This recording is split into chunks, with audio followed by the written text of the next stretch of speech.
Hey guys, what's going on? Nurse Adrian RN here. So I wanted to just come here and share a little bit more about my weight loss journey on ZepBound, tirzepatide. For those of you who are familiar with the GLP1 drugs, that's the one that I've been on for about 4 months, maybe 5.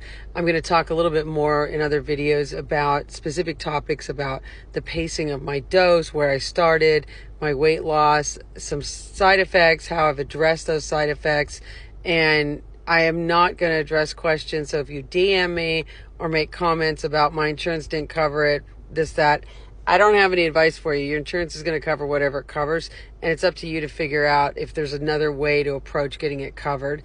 I had to go to a bariatric doctor to kind of cut through some of the red tape, so to speak, and that was fine. I just waited a little bit longer because my primary had already prescribed it, but again, they're not familiar with the exact language that's needed, and I wasn't pre-diabetic. I didn't have a high A1C.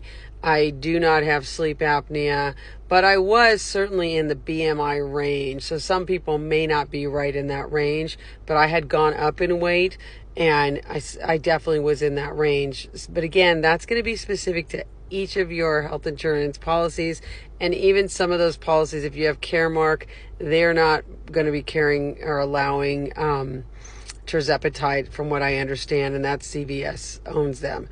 So that's something, just FYI. I believe they're going to only be approving a different drug.